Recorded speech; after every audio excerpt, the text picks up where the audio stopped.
Queremos dar boas-vindas ao ilustre professor Maurício Perudi, que muito nos honra com a sua presença. Maurício Perudi é um professor honorário de Filologia Românica na Universidade de Genebra, é diretor do Centro de Estudos Lusófonos em Genebra, é membro da Academia Brasileira de Filologia, recebeu a medalha Oscar Noble por sua pesquisa. É também comendador da Ordem Infante Dom Henrique de Portugal. Dentre suas principais obras estão as edições críticas da vida de Santo Alexis e do trovador Arnaldo Damiel. Fez também a edição crítica do Laudário de Poesia Religiosa e a edição e comentário das obras de Giovanni Pascoli. Fez vários estudos sobre a obra lírica de Camões e Fernando Pessoa, ortônimo e heterônimo. Maurício Perudi escreveu, em parceria com Bárbara Spadiari, a obra Fundamentos de Crítica Textual, que foi publicada pela edição Lucerna, do Rio de Janeiro. E agora nós temos a honra de ouvir a palestra com o professor Dr. Maurício Perudi.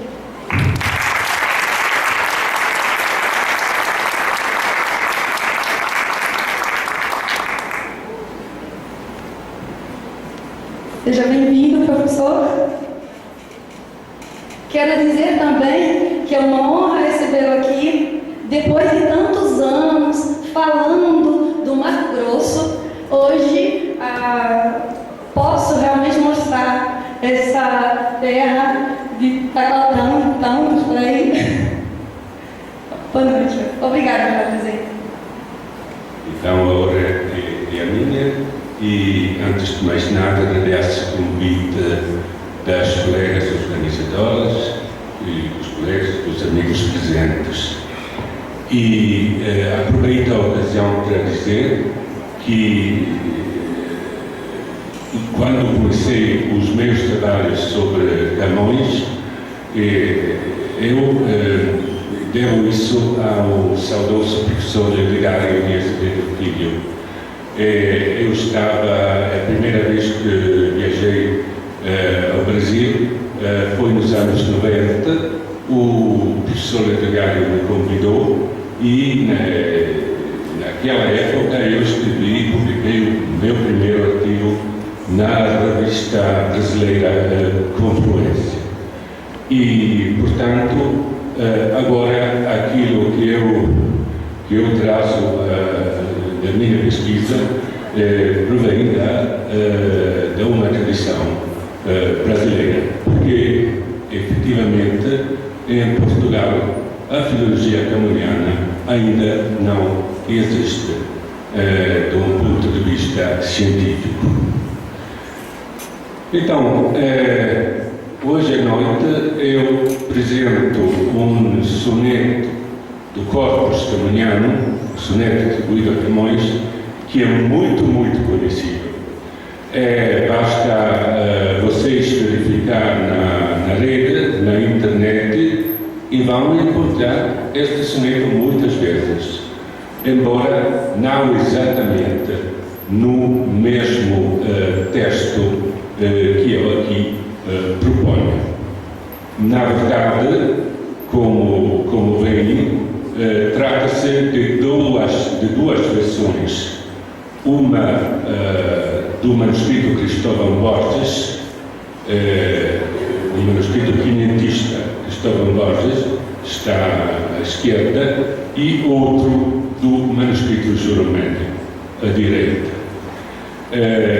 Como estão a ver na linha embaixo, este soneto foi transmitido por muitos manuscritos, 5, mais uma edição impressa. Sabem que a obra lírica de Camões foi publicada só depois da sua morte, em 1595 e 98. Isso porque Camões estava, acima de tudo, interessado na publicação dos Lusíadas. ela é dos Lusíadas que ela esperava a honra, as cargas, o sustento para a sua vida e, portanto, ele próprio vigiou a publicação dos Lusíadas.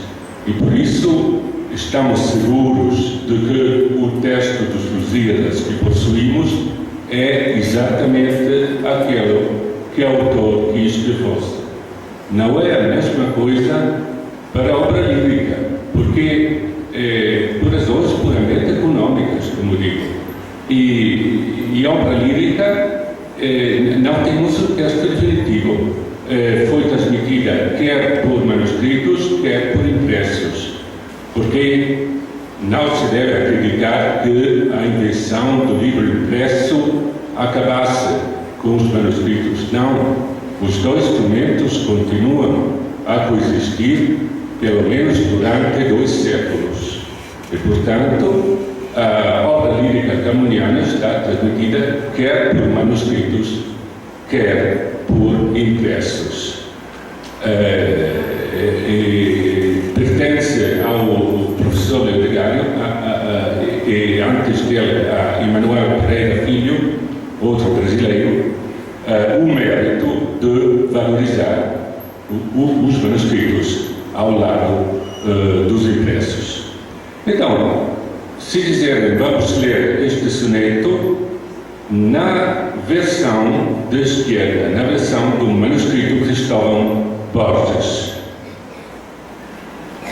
Em prisões baixas fui um tempo atado, vergonhoso castigo de meus erros, ainda agora arrojando leves ferros, que a morte, a meu pesar, tem já quebrado.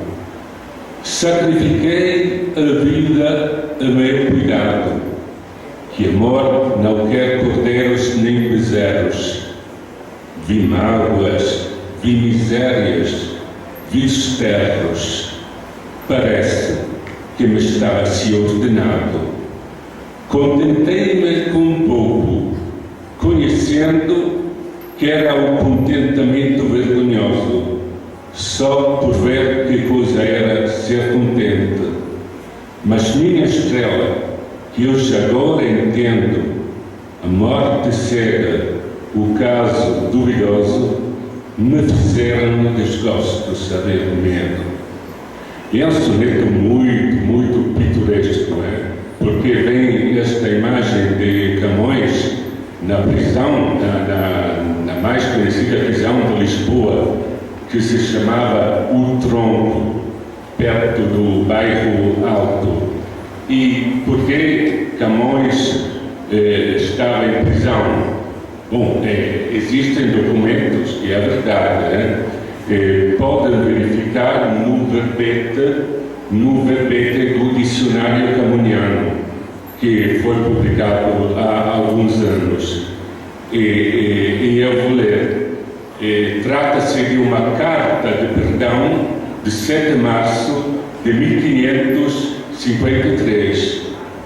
Verificamos que Camões vivia uma boêmia despreocupada e desregrada, frequentando taberna e privando com prostitutas, cultivando uma personalidade de valentão, estroina, amigo de rixas e da estúrdia que raiava a pequena delinquência. Na noite de procissão do corpo de Deus, segundo carta de perdão, envolveu-se numa briga, donde saiu ferido Gonçalo Borges, arrieiro do rei, que se queixou de Camões. Este foi preso no tronco da cidade e libertado em março, pela mencionada Carta Régia de Perdão. Embarca no dia 24 para a Índia, apesar de perdoado pelo ofendido na armada de Fernão Álvares Cabral. Portanto, eis aqui Camões em prisões baixas, atado ao cervo com argolas corretas, dá para fazer um quadro, não é? E é por isso que o soneto é tão famoso. Esta fome de biografia que é uma herança romântica, não é? E a pessoa, a toda custa, mesmo os melhores especialistas, querem encontrar na obra camoniana, querem encontrar elementos de uma suposta biografia e pensem na lenda da Dinamene, como diz Garcilaso de Oliveira, ou Dinamene. Portanto, esta é uma visão puramente biográfica, uma leitura puramente biográfica, mas as coisas não são tão simples como vamos ver. Voltamos mais uma vez ao texto do soneto Cristóvão Borges, que acabamos de ler. Este texto tem duas características. Primeiro, um verso, o verso central, que amor não quer cordeiros nem bezerros. Como vamos ver daqui a pouco, é um verso de origem bíblica, mas nunca a pessoa imaginaria um verso deste num vocabulário petrarquista, porque, como sabem, os sonetos de Camões são escritos na esteira da tradição de Petrarca, e nunca Petrarca, ou um imitador dele, teria colocado uma palavra como bezerro no momento da rima. Não existe Petrarca. Petrarca é só Laura, amor e vocábulos muito genéricos, de grande extensão semântica. Não é possível um verso deste tipo na tradição petrarquista. Outra coisa importante deste soneto, não sei se alguém se deu conta, contém um erro notável. Vamos ver as rimas. Tem dois quartetos, rimas perfeitas em ado e erros, e dois tercetos. Vamos examinar de perto as rimas por tercetos. É fácil. Vejamos, conhecendo, entendo e funciona. Vergonhoso, duvidoso e funciona. Contente, medo, não funciona.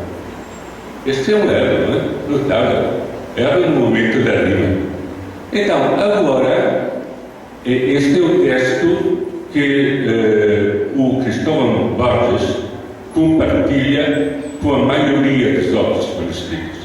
Agora vejamos o texto ao lado. Como estão a ver, na correspondência do verso 11 está uma lacuna. Portanto, contente é o mero no momento da rima, o outro manuscrito coloca uma lacuna.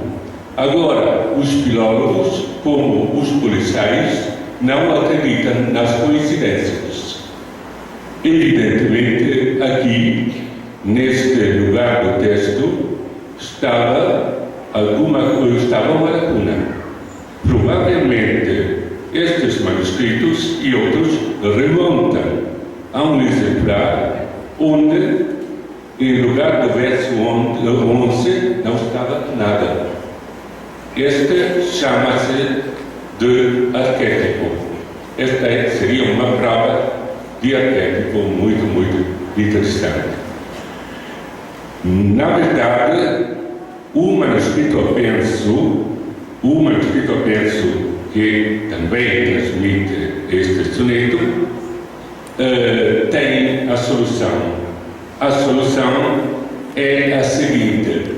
O senhor pode, faz favor, baixar a imagem para o aparato. Não dava tudo no ecrã. E no aparato, como estão a ver, a segunda linha, verso 11, o manuscrito penso e a impressão das rimas guardam a solução. Viver ledo. Então, o verso seria: só por ver que coisa era, viver ledo. Ledo e medo fazem rima. Pode voltar ao texto inicial. Então, qual a conclusão tirar desta constatação?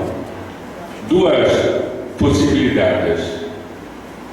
Quer o manuscrito Penso inventou, entre aspas, viver ledo. Viver lieto é uma cláusula que se encontra em Petrarca. Estes homens tinham uma memória incrível, conheciam Petrarca de cor, conheciam os petrarquistas, o Garcilaso, o Camões.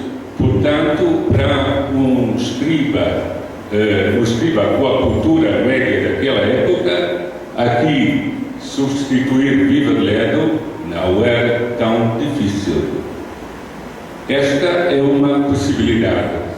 Outra possibilidade é que o manuscrito Penso, que traz viver ledo, provenha de outro modelo, de outro arquétipo. Deixamos aqui o problema.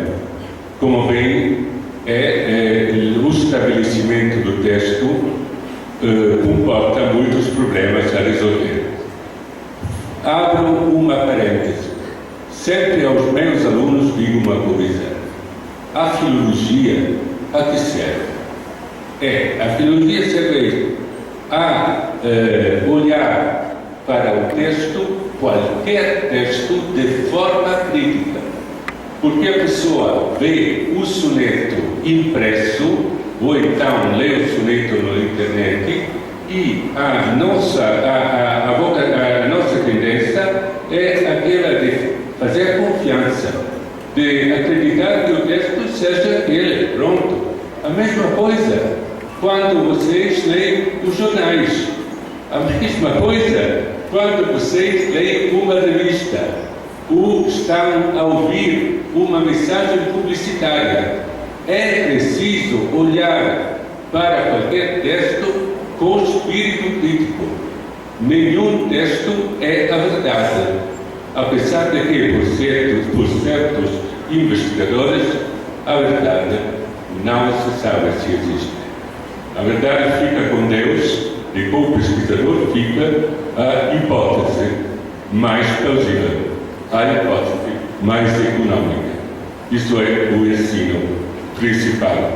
Como estão a ver, portanto, este soneto, o texto deste soneto é por estabelecer.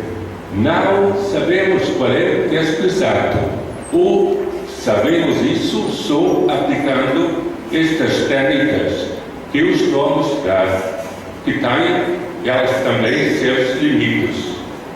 E no resto, como direi daqui a pouco, nem se sabe se este soneto foi escrito por Camões.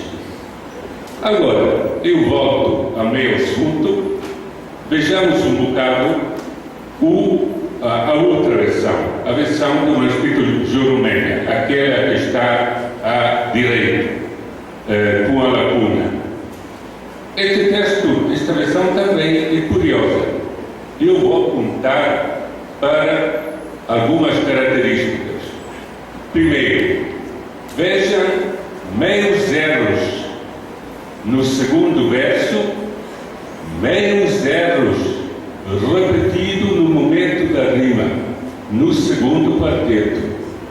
Agora, repetir a mesma palavra na rima é um erro.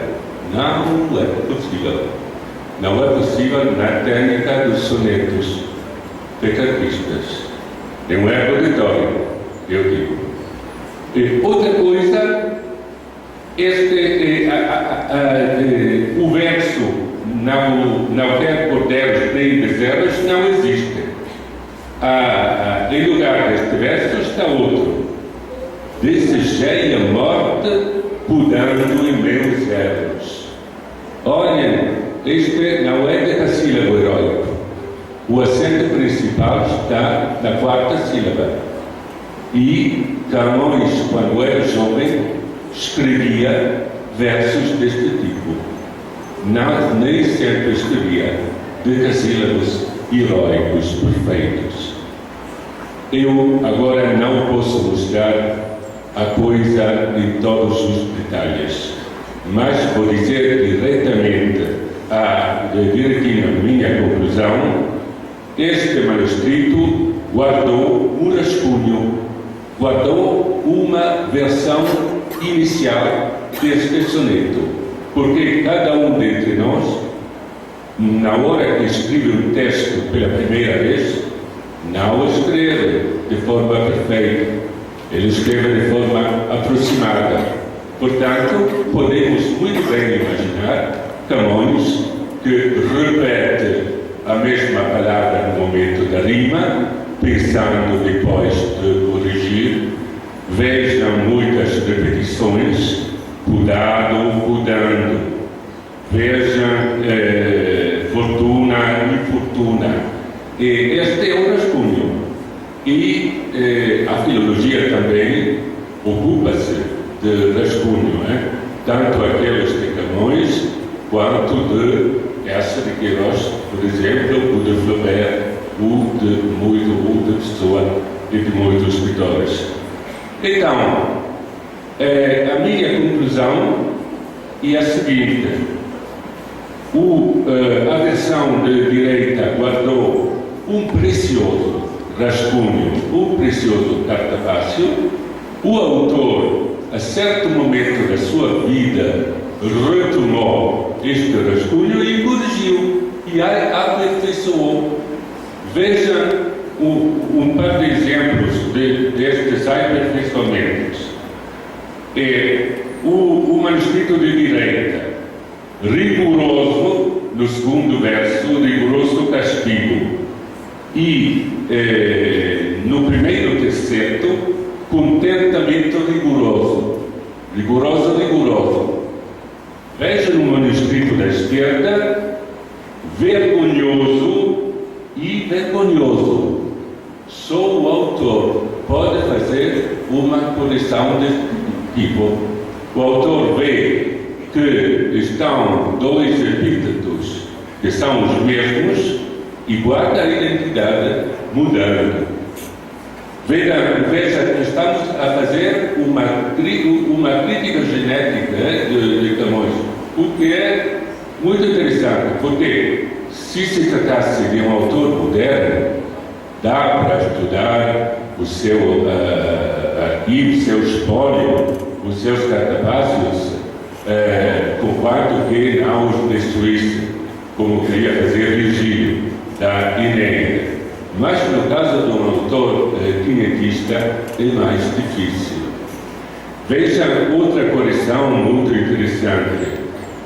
O penúltimo verso, no manuscrito da direita, a morte, digo, e veja na correção, a morte cega.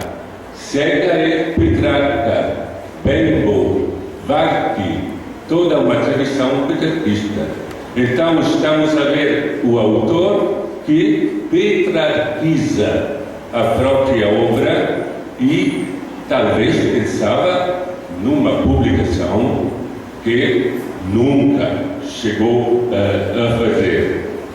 Eis aqui, a meu parecer, uma maneira, não digo a única, eu acho que talvez seja a mais plausível de compreender os dados de que dispomos. Então, vamos ver agora este famoso verso que amor não quer cordeiros nem bezerros. Aqui eu lembro-me de uma aula que tinha em Genebra há vários anos. A Marinilda estava e a Marinilda disse: esta é a Bíblia. Lembra? É verdade. Esta é a Bíblia. Este é um verso que imita um salmo. Eu vou dizer qual é o salmo bíblico dos cordeiros e bezerros. Pronto, é o salmo 49. 49. Non accipiam de domo tua vítulos, neque de gregibus tuis ircos. É o próprio Deus que fala e diz: eu não quero sacrifícios de animais.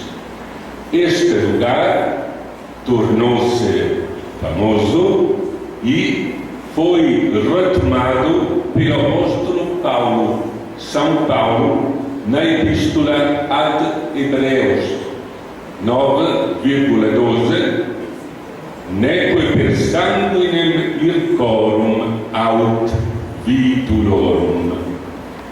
Essa aqui a origem, efetivamente, deste verso. O sentido é muito forte. O autor está a dizer que amor é como Deus. Não quer sacrifícios de animais, ele quer o sacrifício do próprio homem. Ele quer o sacrifício daquele que está namorado, do amante. É forte como expressão. Talvez alguém pensaria na intervenção da religião, da censura da Inquisição. Mas neste caso não. Neste caso passou. E por quê? Porque esta frase, este lugar, encontra-se em muitos pregadores, em muitos pregadores da época. Eu vou ler um exemplo. Fala de Cristo que não sacrificou nem cordeiros nem bezerros a Deus, mas ele sacrificou a si próprio. Fray Luís de Granada, por exemplo, contemporâneo de Camões, el qual, lleno de Espíritu Santo, ofreció no sangre de corderos ni becerros, sino su misma sangre en el altar de la cruz. Portanto, Camões aqui está a lembrar uma frase que talvez tivesse ouvido na igreja, que talvez tivesse ouvido o sacerdote, o sacerdote pregando assim: não quer cordeiros nem bezerros. E desta forma, Camões quer dizer: amor quis o meu próprio sacrifício. Então, trata-se de prisões ou de amor. Vejam, no começo, e repito, você encontra na internet quase sempre esta interpretação biográfica. Camões está a recordar a época, o período em que foi preso, e aqui estamos a falar de amor. Então, isto dá para interpretar o soneto de forma diferente, de forma metafórica. De que prisão se trata, na verdade? Olha, uma interpretação não exclui a outra. As duas podem coexistir. Então, de que prisões se trata? Dois tipos de prisão. Sabem que a poesia de Camões, como no geral do petrarquismo quinetista, se inspira no chamado neoplatonismo. O neoplatonismo elaborado por Cristóforo Landino e outros no Quatrocento florentino. A prisão, primeiro, é o corpo. Carcere corporis, o cálice que é o corpo. A alma está no céu. Uma vez que desce no corpo, o corpo para ela é como uma visão. Assim é o ponto de vista neoplatônico.